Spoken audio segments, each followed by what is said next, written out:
Ashama harka fuune jaalatamtoota fi kabajamtoota carcar connection akkam nagaa fayyaa qabdanii isin jecha arraan tana wantoota tokko tokko qabannee isiniif dhuneeti jirra. Wantoonni sunis maali jechuun keessan hin oolamu akkuma yaadatamu dhiyeenya ji'a takka dura waa'ee George Floyd wal qabatee uummata gurraacha irratti wantoota ta'aa ture irraa wantoonni har'a isiniif haasa'uu dhufne.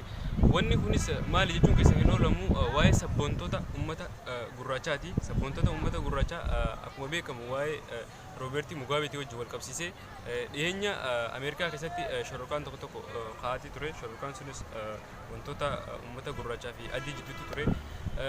Waa'ee kanarratti Mr. Tawfiq arraan tana wantoota isin hubachiisuu qaba. Mee gamanuma gara kabajamtoota daawwattoota keenya akkam jirtan fayyaa torbaan akkam ture nagaame.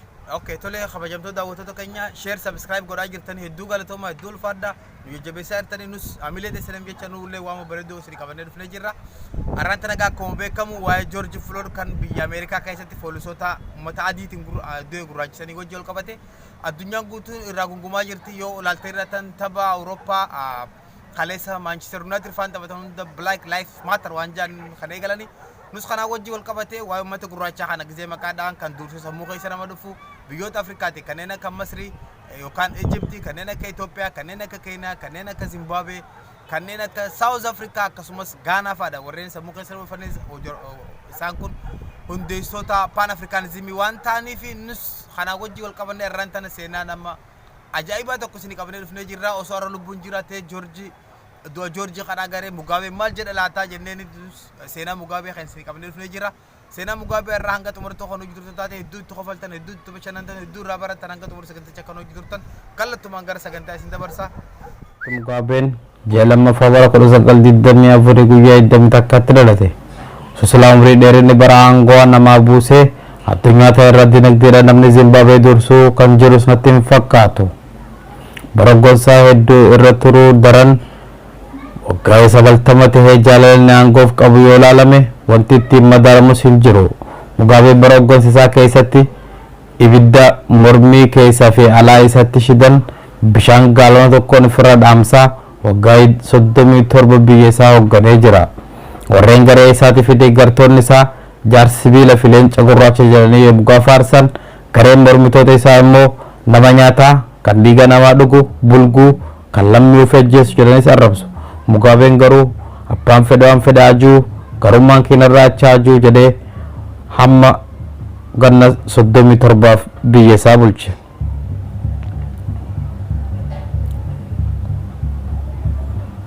Mugabeen garuu umrii isaa wajjin bara hoggansa isaa sanatti yoo ilaalame nama jabaa fakkaata. Umrii waggaa 92 tahee gaamoo gamtaa Afrikaa ol bahuudhaaf gargaarsa harka naqabaa jedhees nama hin bararu.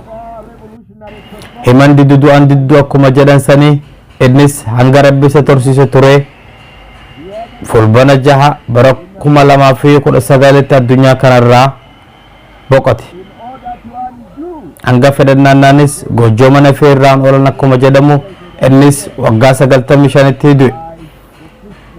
Abbaan waan ofii kaateen dhiisu hanga inni sochii dadhabee nama arrabsuu fi lakkafuu arrabni soso'uu dadhabutti isa eegee guyyaa ofii jedhe sanitti fudhate. Umrii isaa 95 keessaa ganna 37 pirezidaantummaa biyya ta'uun biyya isaa ittiin tajaajilee kaan immoo kan biyyaaf itti qabsaa'ee itti sidhamee manidhaa keessatti kanaaf immoo kaan barsiisummaan hanga dandeettii isatti uummata ittiin tajaajilchiise. Xumurratti haatimame. Erga aangoo gallakkisee as dhibdeen miila itti fuutus osoo ogeessota fayyaa isa magaalaa Singaappooritti wallaanamaa jiru du'e. Reeffi isaa Singaappoor irraa bifa ulfina qabuun ergamee magaalaa Hararee bifa kabajaa qabuun simatame. Pirezidaantiin biyyattii Mnangagwa fi haadha mana isaa wajjin dirree xiyyaaraa eeganii akka kabajaan maluufitti jeneraalotaan baadhatamee gara istaadiyeemii Raafsal geeffame. Istaadiyeemiin kun Mugabe fi uummata Zimbabweetiif hiika addaa qaba. Gaafa Zimbabween sirna bittaa Ingiliz jalaa walaba baate san Mugabeen istaadiyeemii kana keessa dhaabbatee ture oduu gammachiiftuu uummata bal'aaf kan haasawaa taasise.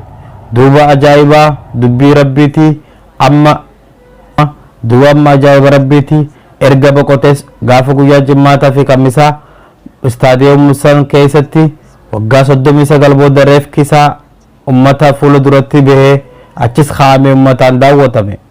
Nagaattis dhaammatanii turan. Abbaa qabsoo fi abbaa bilisummaa keenyaa jedhanii hanga bakki mixiin dhaabbatu dhabamtutti dararaa fi miidhaa inni bara hoggansa isaa keessa irraan gahe irraanfatanii isa faarsaa turan. Gontoonni mootummaa ol'aanoon reeffa biraa erga wal duraa duubaan darbaniin gadda isaanii ibsataniin booda ummataaf carraa ittiin ilaalan banaa godhanii turan. Duuba reeffa ilaaluuf wal dhiibuu fi walitti shokkifachuun tokko tokkorraa ejjetee namni hedduun miidhamee yeroo karaa mana yaalaa geeffamus karaa foddaa televizyiinii biyyattiitiin mul'ataa ture.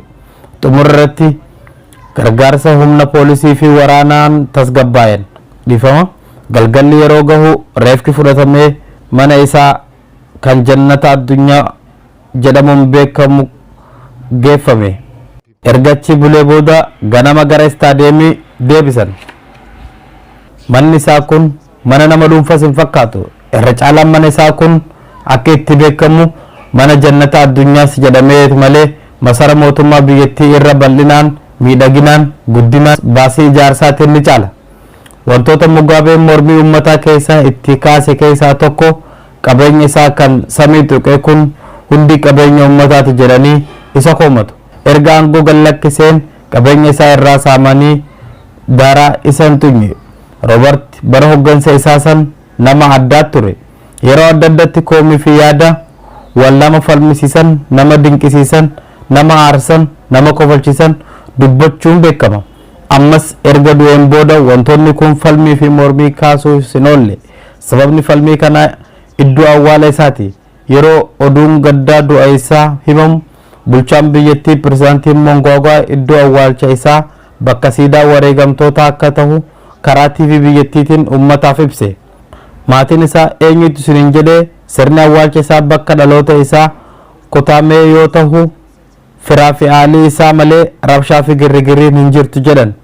Ta'us pirezidaantiin Mnangagwaan bakka awwaalcha isaa bakka siidaa wareegamtoota akka ta'u ofii isaaf maatii isaa bira deemee dubbise. Garuu maatiin Mugaabee hin ta'u jedhan. Dubbii kana dhageenyan manguddoon biyyattii isaan lamaan gidduu seentee walii galchite. Qabriin isaa akka magaalaa Hararee bakka siidaa goototaa fi wareegamtoota biyyattii akka ta'u irratti walii galan. Sirni gaggeessaa isaas jalqaba istaadiyeemii biyyoolessaa irraa ka'uun walii galame. Pirezidaantota Afrikaa hedduu fi kan biyya Chaayinaa dabalatee taaziyaa ganaa dhaqqabachuuf Hararee seenanii jiru. Keeniyaa dabalatee biyyootni gariinis alaabaa biyya isaanii agarsiisanii fannisaniiru gadda itti dhaga'ame calaqqisiifachuuf. Wanti maatii fi mootummaa irratti wal dhaban kan biraa Mugaabee yeroo dhukkubsatee Singaappoor jiru sanitti akka waan du'a isaa beeketti akka Harareetiin awwaalamni dhaammatee du'e. Dabalataanis iddoon dhaloota kiyyattiin awwaalaa sirna awwaala kiyyaa irratti hogganoonni mootummaa tokkolleen akka hin argamne dursee dhaammate jedhanii maatiin isaa. Dhaamsi isaa kun karaa miidiyaan hedduu waan gabaafameef pirezidaantiin Mnangagwaan hin dhageenyeen hin taatu. Garuu manguddoon sababaa inni akkana jedheef waan hubataniif kanaaf jecha maatiin kabajaa isaa biyya gad cabsuudha jedhanii jidduu seenan. Maatiin isaa immoo waan inni dhaammate kana raawwachiisuuf dirqama qabna jedhanii tole jechuus didan. Ta'us galanni manguddoo biyya Zimbaabeef haa ta'u iddoon awwaalaa Hararee iddoo siidaa goototaa akka ta'u irratti walii galanii jiru. Dallasuu Mugaabee fi qeeqni inni aangoo mootummaa irraa qabu fedhii isaatiin ala aangoo humna waraanaatiin waan irraa fuudhaniif akka ta'e himama. Mugaabeen dulloome isaa kan jilbeessa miitisanii wajjin hanga umrii isaa waggaa 92 ta'utti ganna 37 Zimbabwe bulchuu danda'eera. Mugaabeen akka uummattoota Afrikaa kamuu yoo gama taayitaa isaatiin itti dhufte harmee isaafuu rahmata akka hin qabnetu hima. Suutaan barreessituu isaa kan duraanii amma haadha mana isaaf aangoo dabarsuuf inni munyuuqachuu eegallaan hokkee isa qaban yeroo inni itti aanaa isaa fi waahila isaa Mnangagwa itti aanummaa isaa irraa kaasu amma immoo fagoo baate jedhanii waraanni biyyattii itti duulanii Mnangagwa karaa aangoo isaa deebisan. Mugabeen gochaan kun isa aarsuuf hin oolle. Duuba haala kanaan hooggantoonni olaanoon biyyattii reefka kiyya irraa hojjetanaa jedhe nama sin ajaa'ibsiisu. Sababni isaa waan akkaan jaalatu aangoo isaa san dhabe waan ta'eef. Sababni Mugabeen itti jibbame akka xiinxaltoonni jedhanitti sababa jaartii isaa akka tahee dubbatu.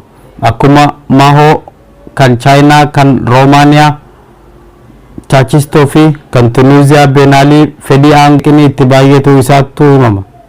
Yeroo inni dargaggoota of jala dhiibee manguddoolee namoota isaaf amanamoo ta'an of jala tarreessu eegalu nuti yoo biyya bulchuuf rifeensi lama ta'uu qabna jedhanii itti lafaa ka'an.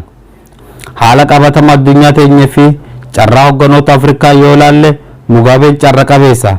Dadhabdee dulloomtee aangoo gallakkisii boqodhu jedhaniin malee asii deemi achi gori as gori namni jedheen hin jiru.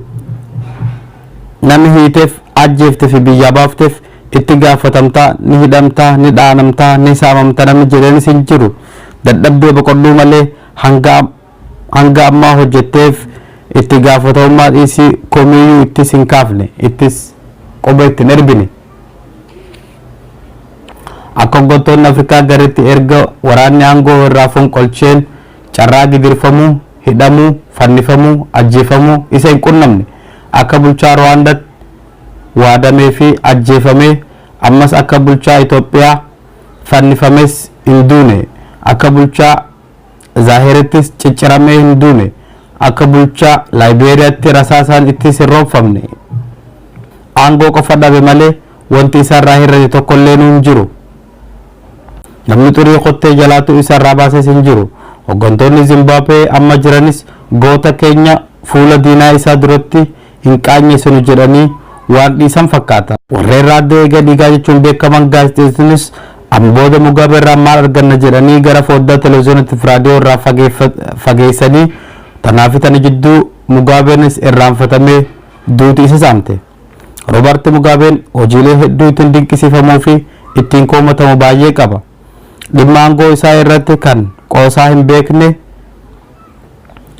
yaadrimee mirga lammiilee jedhu kan irratti isaaf hin liqifamtu. Walabummaa Zimbabwee kabachiisuuf qabsaa'uu akkasumas itti hidhamuudhaan biyya Zimbabwee bilisoomsuudhaan kan faarfamudha. Bu'aa fi kabajaa Zimbabwee dabarsee eenyufuu dabarsee kan hin laanne akkasumas dhiibbaalee warroota lixaa fi akkasumas qoqqobbii isaa irratti kan hin jilbiifannedha. Dabalataan lafa warroota adii muraasaan qabamee kan ture gara uummata gurraachaa Zimbabweetiif deebisee raabsee jira. Yeroo hunda goota roorroof hin jilbiifanne jedhamee lammiilee biyyattii faarfamaa ture. Miidiyaaleen addunyaa dhimma mootummaa Zimbabwee wal jalaa qabuudhaan irratti duuluun kan eegalan erga inni lafa qonnaa uummata adii muraasaan qabamee ture uummata gurraachaaf bal'aa Zimbabweetiif raabseen booda. Sana dura gochaalee isa koomachiisan akkasumas isa qeeqsisuun hedduu lammii isaa irratti raawwatee jira. Garee adda bilisoomsaa fi mirga walqixxummaa lammiileetiif qabsaa'an kan tilmaaman 20,000 tahan haala suukanneessaadhaan ajjeesee jira. Gochaa kana Ameerikaa, Ingiliz, Kanaadaa dabalatee warroonni lixaa hundi ni beeku. Garuu warroonni lixaa wanti isa qeeqanii fi koomataniif hin jiru. Gaafa inni kan hunda godhu namni maqaa isa kaase tokkollee hin jiru. Sababni duulli isaa guddaan waan lafa gurraachaa adirraa deebisee fi fuudhaa fi heeruma saala wal fakkaatu waan biyyoota lixaa mormeef akkasumas biyya isaa keessatti fuudhaa fi heeruma saala wal fakkaatu waan dhoorgeef kanumaaf ture kan ganamaa fi galgala mootummaa Zimbabwee qoqqobbiidhaan akka rooba badheessatti itti roobsaniif. Har'aaf waa'ee goota Afrikaa kanaa jechootaa fi gochaalee dinqisiisoo muraasa irraa tuqnee adda baana. Gaaf tokko Mugaabeen walga'iif magaalaa Kaayiroo dhaqe. Seensa galmaa walgahii irratti gaazexeessaan Ingiliz tokko Mugaabee yaamee ulaagaa akkamiin walgahii kana irratti hirmaachuu dandeesse jedhee gaafate. Mugaabeen aaree fuula guuree hidhii hollattee akkana jedheen, akkuma Mr. Brown mataa isaa muummicha ministeeraa ofii godhee hirmatu tokkotti anis pirezidaantii Zimbaabeeti. Nuti koloonii Ingiliz jala hin jirru. Maal nurraa qabdan? Maal nurraa feetan isin Ingilizoon jedheen. Yaa'ii Afrikaa 26ffaa irratti hanga waaqni gahee jedhee na yaamutti bakka itti yaamtan hundatti argamuu fi isin cinaan hin dhaabbadha jechuun isaa yoo du'e malee hanga lubbuun jirutti aangoo kana gadi lakkisu jechuu isaa nuti tilmaamas jedhanii xiinxaltoonni. Carraalee walgahii mootummaa gamtoomanii kamittuu fayyadamuudhaan kaayoo Rooberti Mugaabee mootummoota dhihaa arrabsuu fi qeequudha. Yeroo baay'ee gaazexeessonni biyya alaatii fi kan biyya keessas jechuun gaazexeessonni biyya alaatii fi kan Afrikaa gariinis waa'ee lafa uummata adii baay'ee qabamee ture kan lafa dhifama. Gaazexeessonni gariin dhimma lafaa kan uummata adiirraa fuudhee gurraachaaf deebisan yoggaa gaafatamu deebisaan isaas akkana ture. Qotee bultoota keenyaaf Ameerikaa fi Ingiliz beenyaa akka kafalan gaafannee ture, garuu isaan waadaa isaanii hin eegne. Biliroo maallaqa hin kafalle nuti callifnee fi isaaniif sagaduun nurra jira. Bilarii fi biyyoota Ameerikaatiif nuti salaatuuf nurraa eegama. Bilareen inni muummicha ministeeraa Ingiliz, anis pirezidaantii Zimbaabeeti. Kanaaf erga beenyaa hin kafalle dachii teenya ni fudhanna. Tarkaanfii sirrii fi madaalawaadhas jedhe. Walgahii mootummoota gamtoomanii bakka bu'aa Ingilizii fi Ameerikaa irratti argaman irratti akkana jedhee ture gaaf tokko dallansuu isaa ibsate. Qoqqobbiin seera alaa kan uummata Zimbaabuwee guutuu keessatti rakkoo dinagdee fi hawaasummaa hedduu nutti fidee jira. Qoqqobbicha nuti akka weerarratti ilaalla. Qoqqobbiin kun mootummaa jijjiiruuf yookaan dadhabsiisuuf kan yaadame yoo ta'e filannoo dhufu kana irratti akka jijjiiramni mootummaa tokkollee hin dhufne arguuf teessu. Warri kufaatii dinagdeetii fi qaala'ina jireenyaatiif alaan hunda maddi rakkoo dhiibbaa warreen Awurooppaa akka ta'e himuu irraa guyyaa tokkolleef qusates hin beeku. Rakkoo asitti uumame kun kan ammaa osoo hin taane kan dur bara abbootii keenyaa ture. Luuxii yookaan ammoo dhimma warra saala wal fakkaatu wajjin wal qabatee Rooberti Mugaabeen gaaf tokko haasawaa dargaggoota biyyattiitiif akkana jechuunis dubbate. Please shamarran biyya keenyaa akkasumas dargaggoota biyya keenyaa biyya tana keessatti namni tokkolleen seera yookaan heera dhalaan dhalaa heerumu yookaan dhiirsi dhiira fuudhuu isiniif hin ayyamu. Kun barsiifata aadaa fi duudhaa Zimbaabuweetiin ala. Dhugumatti Mugaabeen jarri kun mirga qabas jedhee hin amanu. Walgahii mootummoota gamtoomanii bakka Buushii fi Bileer argamanittis akkana jedhee dubbate. Waan barmaatii keenya fi duudhaa keenya ala ta'e kan akka mirgatti bifa haarawaa nutti himtan kana hin fudhannu. Nuti gahee miti yookaan saallammeessoo miti. Gaaf tokko miidiyaan maaliif warri dhihaa isitti duula jedhamee gaafannaan akkana jedheen, sababni itti duulaniif waan ani warri lixaa saree fi karkarroo irra wayya jedhee miidiyaa irratti dubbadheefi jedhe. Dhugaadha, saree fi booyyeenuu saala faallaa ni beeku. Kitaabotni amantas ilmi namaa kan dhalatu saala faallaa yookaan saala wal fakkaatu sun ta'een saala waliin faallaa lama gidduu akka ta'e nu barsiisan. Kan dhalanis kan dhalatanis akkasitti. David Cameron ceerbee haa bahu jedhee dubbate. Pirezidaantii Rooberti Mugaabeen haala hundeeffama gamtaa addunyaa teessoo irratti komii qaba. Falmi isaa kanas waggaa hedduuf ibsatee jira. Gaaf tokko walgahii mootota Afrikaa Finfinnee galma Afrikaa keessatti bakka Baankimoon jirutti fuula isaa gara Baankimoo garagalchee dallansuu inni gamticha irraa qabu itti himee jira. Hundi keenya warri asatti eenyu kun warra qabsoo abbootii keenyaa irraa dhaalledha. Hundi keenya warra kaleessa sirna bittaa uummata adii jala turredha. As Finfinnee biyya kolonii warra adii jala hin turin tana namu dhugatti arra walaba jennee of waamna. Abbootiin keenya garuu walaba hin turre. Abbootiin keenya shorreeffamaa gara biyya biraa fudhatamanii jiru.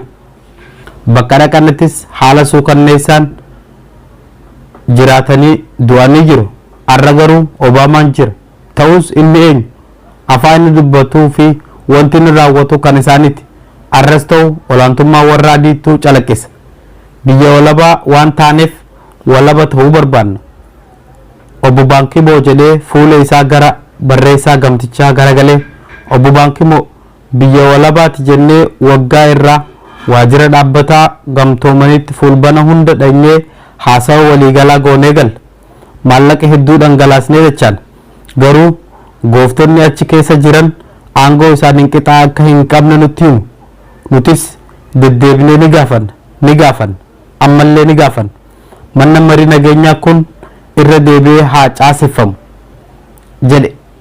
Ammasiiti dabalee Mustar Baankimoo ati nama nagaati. Waa'ee kanas nageenya keetis yookaan gaarummaa kees sitti himuun barbaada. Toluga kana fakkaata seenaan Robert Mugabe gaa waan ajaa'ibaati jechoota nama ajaa'ibsan nama dinqisan hedduudha kan qabu kanneen ittiin beekaman jechoota Robert Mugabe jechuudhaan kanneen beekaman hedduudha. Robert Mugabe yeroo hedduu gommaan konkolaataadhaa hundi gurraacha ta'uu isaatti nama hedduu aaru innis kana wajji wal qabatee waan inni joo jiraate gommaa konkolaataa gurraacha gootanis nus yeroo mana fincaanii fayyadamnu sooftii adii daangisee hedduu xaragannu caalaa waan nu gammachiisu hin jiru kan jedhu Robert Mugabe kana qofaa miti. Robert Mugabe waa'ee du'aallee gisee haasa'u yeroo hedduu aggaammi du'aa yeroo adda irratti waan gaggeeffamee tureef dhimma kana wajji wal qabatee hoggaa waa ibsuu barbaadu an Yesus Kristos ni caala. Yesus Kristos gista qofa du'ee kee nammoo yeroo hedduun du'ee kee jeeti itti qoosa uummata adii kana olaantummaa isaanii gaccabsuudhaaf kala qofa miti akkaataan itti beekamu Robert Mugabe yeroo uummanni adiin gara Afrikaa dhufu turistoota jedhamanii hoggaa uummanni gurraachi immoo gara Awurooppaa deemu baqattoota jedhanii kun sirrii miti jechuudha kan nama mormu guutumaa guututti Robert Mugabe wantoonni ittiin beekamu jechoonni ittiin beekamu hedduudha. Kun kan guyyaa har'aatiif isin jennee tokko lama isin yaadachiisuu fi gurra isin buusuudhaaf kan walitti qabannee isiniif qindeessin irratti dhufne. Mee isinis jechoota Robert Mugabe kan yaadatan kan irraa xiqqishoo wanni jettan koomentii jalatti nu barreessa. Achuma waan kana subscribe nu godhuudhaan nu gargaara isinis nus waan gaarii fiduudhaan isin gargaarra. Torban gaarii nagaan nu turaa isin jaalanna. Assalaamu alaikum warahmatullahi wabarakatuh.